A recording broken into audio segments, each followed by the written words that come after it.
Olá, seja bem-vindo ao canal Marcos Horácio. A gente já está há alguns episódios comentando sobre algumas figuras que são importantes dentro desse universo religioso cristão. Por que essa preocupação de fazer uma série assim? Porque a gente está pensando que vocês se interessam por arte e cultura e que é fundamental para quem lê arte, estuda arte, é justamente entender a iconografia que está nela, né? Quem está representado. E aí vamos pensar que a arte, ela tem principalmente a arte ocidental, ela tem a maior parte da sua produção está na mão da Igreja Católica, que foi a grande mecenas ou, né, a demanda maior veio dela. E por isso que a gente está aqui discutindo as questões dos santos. Não é simplesmente por uma questão religiosa.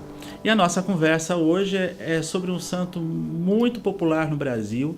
Ele é muito popular na cultura portuguesa como um todo, e ele é um dos santos mais cultuados dentro do universo católico no mundo inteiro, que é o Santo Antônio de Pádua. Na cultura portuguesa, ele é chamado de Santo Antônio de Lisboa. Ele tem uma tradição muito grande no Brasil. A sua devoção chega junto com os portugueses já no início do século XVI e tem uma vida forte, robusta, está aí até hoje, e ele é muito lembrado durante o período das quadrilhas e das festas juninas, né, bem no mês de junho, no nosso inverno aqui, né, o Santo Antônio. Né, ele tem essa coisa, né, da quadrilha, da quermesse, e ele também é muito lembrado pelo pedido de casamento das meninas durante esse período de junho. Né? Elas pedem um noivo ou um marido para Santo Antônio. E para isso elas viram o santo de ponta cabeça, colocam na geladeira. O tadinho, ele passa alguns apuros na mão das moças aqui no Brasil. Santo Antônio de Lisboa nasceu em 1189 e morreu em 1239. Né? E quando ele falece em Pádua, na Itália. Quando Antônio se decide a ser religioso, ele ainda tinha o nome de Fernando, que é o seu nome de batismo. Ele vai estudar em São Vicente de Fora, em Lisboa, e ele vai ser um homem muito culto. Né? Isso é uma característica de Santo Antônio, no período todo da sua vida, é a sua cultura. E ele vai estudar com os monges agostinianos. Mas, em algum momento da vida dele em Portugal, ele se encontra com os frades, com os irmãos franciscanos vindos da Itália, que estavam a caminho de Marrocos para a pregação do Evangelho e principalmente para a conversão dos pagãos. Santo Antônio ficou muito impressionado e ele disse que queria ser também um missionário. Ele fica mais impressionado ainda quando os corpos desses freis voltam para Portugal, né? Eles estavam indo para a Itália, eles foram todos mortos por conta da sua pregação. Vamos lembrar que o Marrocos é um país muçulmano, né? E aí nem por isso eles vão aceitar a pregação de alguém que vem, né? De alguém que veio falar do cristianismo. E justamente por isso Antônio se sentiu muito avivado na sua fé. E é exatamente isso que faz com que ele se torne franciscano e ele também peça para ir para o norte da África. Só que Antônio fica doente na sua chegada e ele precisa retornar para a Europa. Né? E ele volta muito chateado e muito triste porque ele não tinha dado tempo dele pregar e nem de converter alguém. Isso era a sua maior dor. Voltando para a Europa, ele pega uma tempestade muito grande e esse navio é desviado e ele acaba chegando na Sicília. Ele não chega em Portugal. E na Sicília ele encontra também outros irmãos e ele acaba indo para a Itália continental, onde acaba tendo contato real com os franciscanos lá do norte da Itália e ele chega a ter contato com o próprio Francisco de Assis. Né? Se ele se tornou franciscano, não vamos esquecer que ele vai ser um personagem, principalmente na cultura brasileira, muito importante dentro das igrejas franciscanas. Ele sempre está lá, ele não é apenas só o santo casamenteiro. Nesse período que ele está na Itália, né, e ele tem um percurso principalmente na cidade de Pádua, naquela região do norte da Itália, ele vai ser muito conhecido pela sua pregação e pela sua cultura. Os franciscanos, eles têm como voto principal a pobreza, né? Isso que Francisco pensa, né, diante do que é o cristianismo naquele momento. E essa questão da cultura erudita não era muito bem vista por eles. Mas Antônio, ele tem uma pregação tão forte e ele é tão profundo naquilo que ele fala, que até o Papa dá licença para ele pregar, mesmo em nome dos franciscanos, que não tinham essa preocupação necessariamente.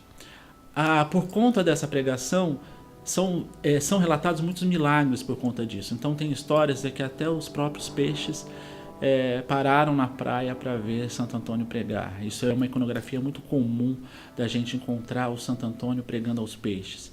Existem histórias, por exemplo, de numa pregação um herege confrontar Santo Antônio na hora que ele está pregando sobre a hóstia sagrada, e ele disse assim: você acha que os animais vão saber distinguir o que é a hóstia sagrada?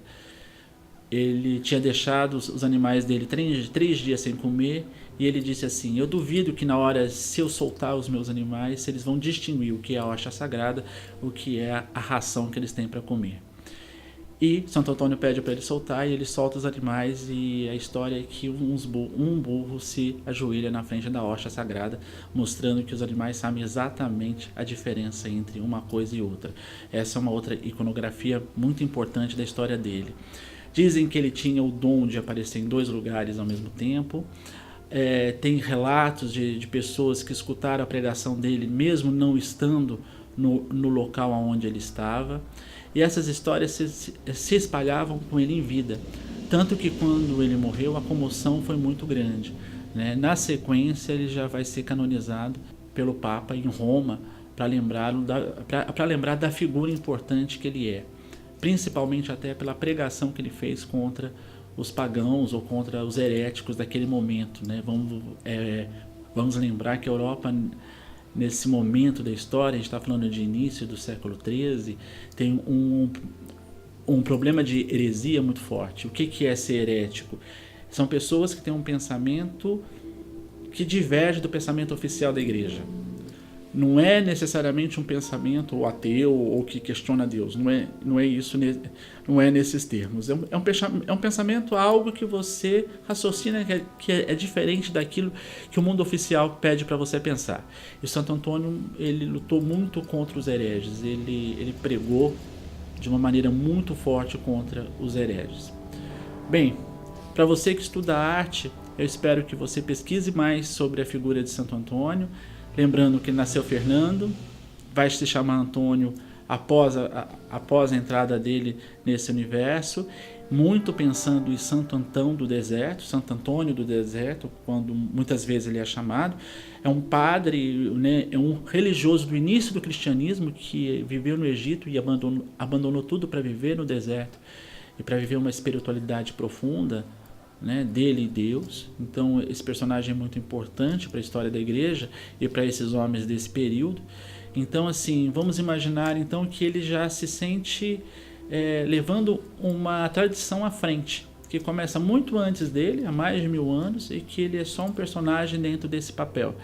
E por ser franciscano, ele vai ser um personagem muito importante dentro da história da arte, dentro da iconografia franciscana e dentro das igrejas franciscanas. Bem, para quem estuda arte, não podemos esquecer a maneira de identificá-lo, né? Todo santo ele tem os seus atributos.